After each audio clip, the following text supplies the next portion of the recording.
Hello guys, कैसे हैं आप सब।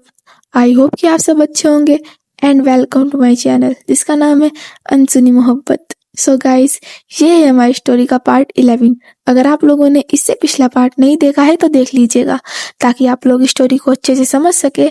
So without wasting your time, चलिए शुरू करते हैं हमारी स्टोरी को जिसका नाम है प्रेम युद्ध।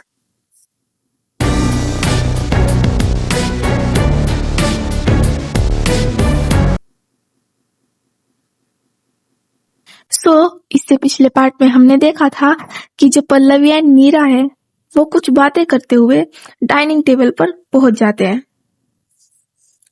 वहां पहुंचकर वो लोग देखते हैं कि जो वृंदा है वो पहले से ही वहां पर बैठी हुई है और कुछ खा रही है।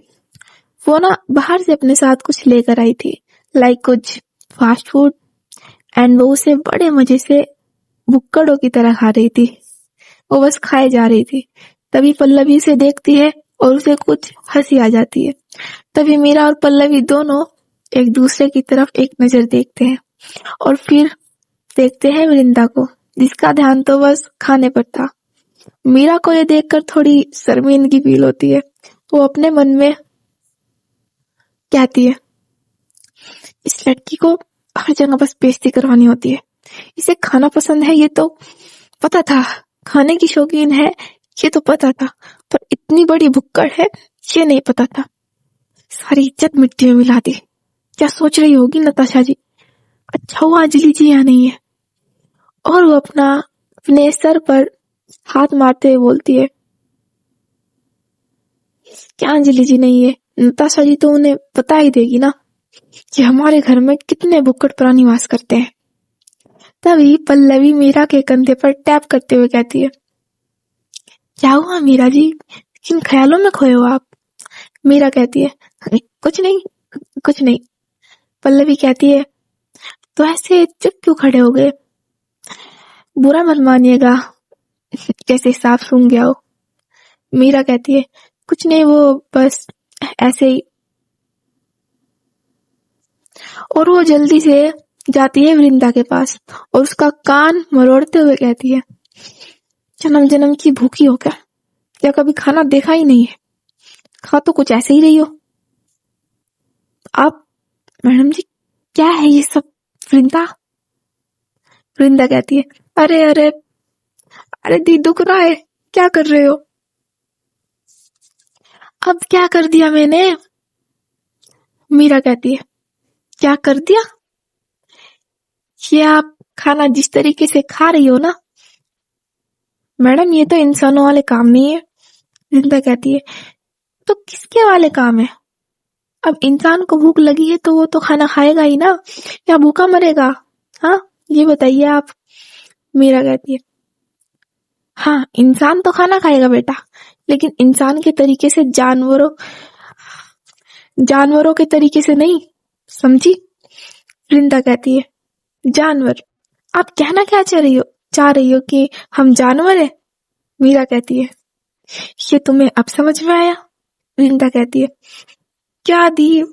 मीरा कहती है, क्या दी की बच्ची। और एक मिनट, ये तुम खा क्या रही हो। वृंदा उसे छुपाने की कोशिश करने लगती है और कहती है, कुछ नहीं दी, कुछ नहीं कुछ नहीं। मीरा कहती है, दिखाओ इधर। वृंदा कहती है, कहा ना कुछ नहीं। पल्लवी कहती है थोड़ी हंसी के साथ, अरे दिखा दीजिए वृंदा जी, हम भी तो देखे आप खा क्या रही हो। वृंदा पल्लवी की तरफ देखने लगती है। इतने में मीरा वो खाना उठा लेती है। वृंदा तो बस पल्लवी को हाय हेलो बोलने में ही लगी थी, क्योंकि मेहमान थी तो उनसे बात तो करनी ही पड़ेगी ना। और इधर मीरा देख लेती है कि वृंदा फास्ट फूड खा रही थी। जैसे ही मीरा ये देखती है, मीरा वृंदा का कान दोबारा पकड़ लेती है और कहती है, तुम फास्ट फूड खा रही हो। तुम फास्ट फूड खा रही हो। हाँ ये सब क्या है, मना किया है ना तुम्हें ये सब खाने से, समझ में नहीं आता तुम्हारे, क्यों खा रही हो ये सब। जिस हाथ से मीरा ने वृंदा का हाथ पकड़ा था, मीरा उस हाथ को पकड़ते हुए कहती है, दी क्या कर रहे हो, जब देखो कान पकड़ लेते हो। कभी तो रहम किया करो। ऐसे मेहमानों के सामने बेइज्जती करना सही बात नहीं होती। क्या इज्जत रह जाएगी मेरी। मीरा उसका कान छोड़ देती है और उसके सर पर हल्का सा मारते हुए कहती है, बेइज्जती बेटा, बेइज्जती उसकी होती है जिसकी कोई इज्जत हो।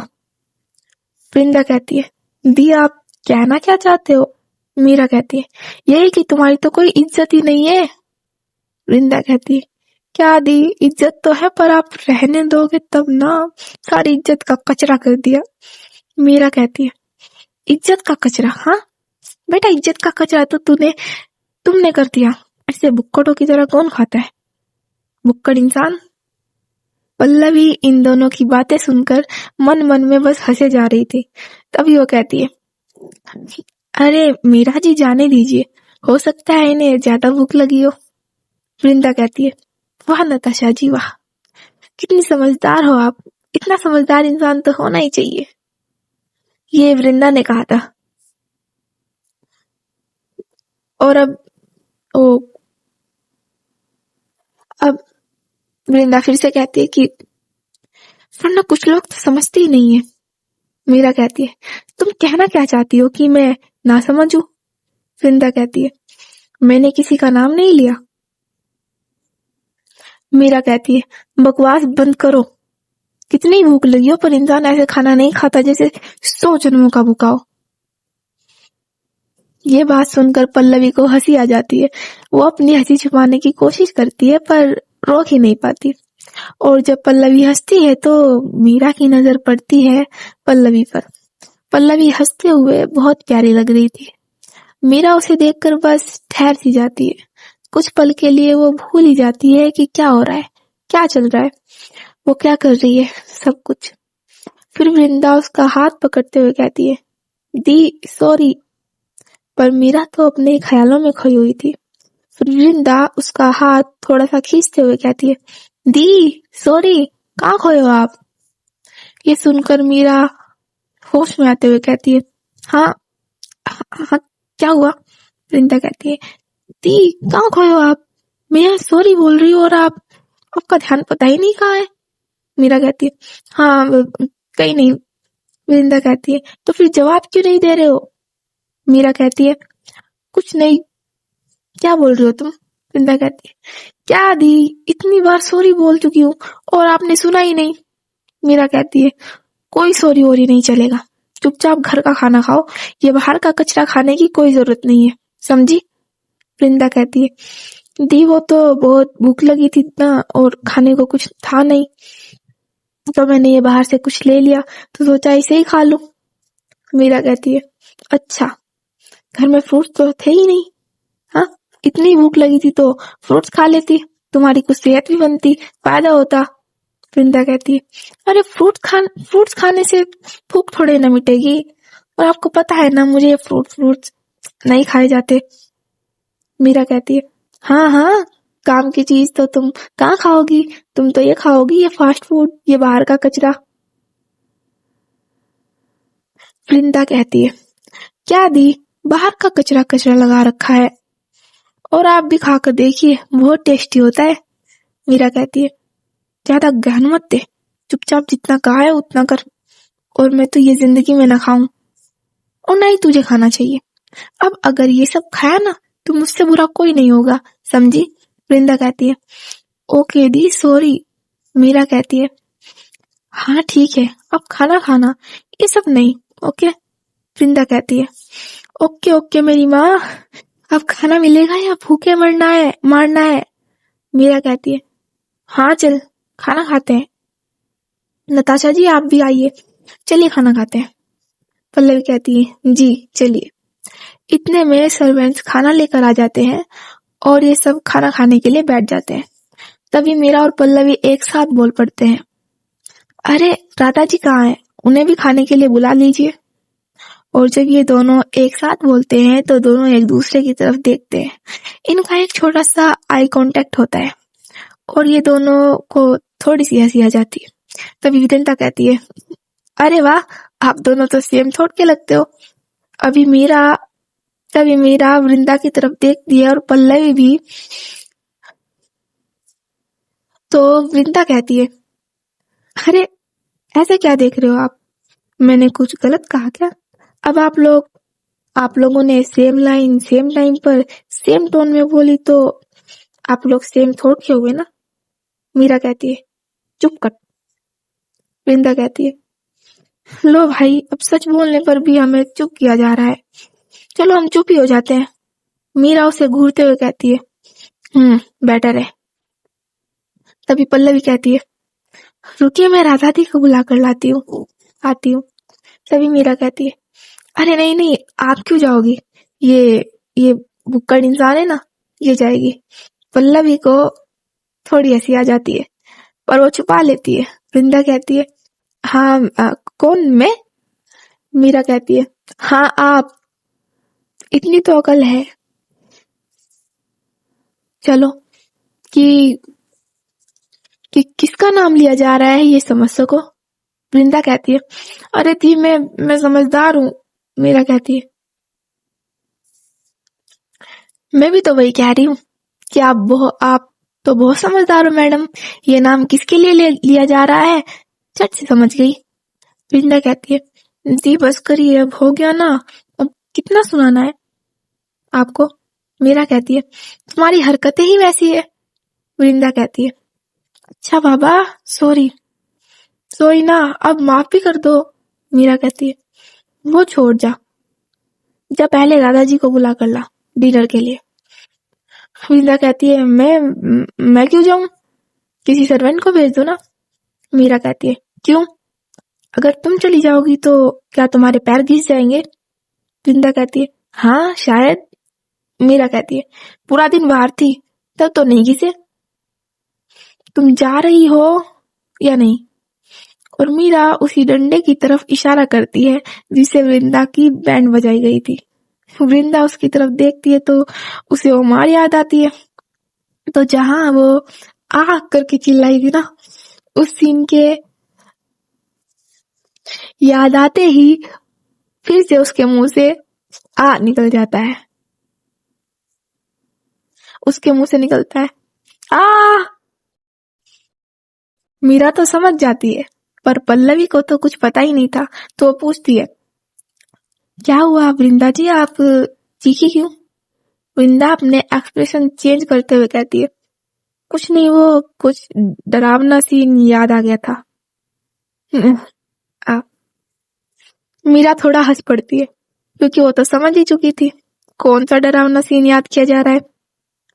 तो वो जानबूझकर वृंदा को छेड़ने के लिए पूछती है ऐसा कौन सा डरावना सीन याद आ गया आपको जो बैठे बैठे मुंह से चीख निकल गई? हाँ। वृंदा कहती है बस्ती याद न दिलाओ, याद न दिलाओ तो अच्छा है। पल्लवी कहती है अरे बताइए तो, हम भी तो जाने ऐसा क्या है जो आपको इतना डरा रहा है। वृंदा कहती है अरे कुछ नहीं नताशा जी, उसे याद मत करवाइए, उससे जितना ज्यादा याद करेंगे उतना ही डर बढ़ता जाएगा, फिर हमें ये वाला गाना गाना पड़ेगा बढ़ता ही जाए दर्द होना खत्म। पल्लवी हंस पड़ती है पर पल्लवी कहती है पर यहाँ दर्द नहीं डर है, तो ऐसा गाना चाहिए बढ़ता ही जाए डर होना खत्म। लेकिन वृंदा जी आप गाना आप आ, आ, आप सिचुएशन के हिसाब से गाने की मैचिंग बड़ी अच्छी कर लेते हो वृंदा जी।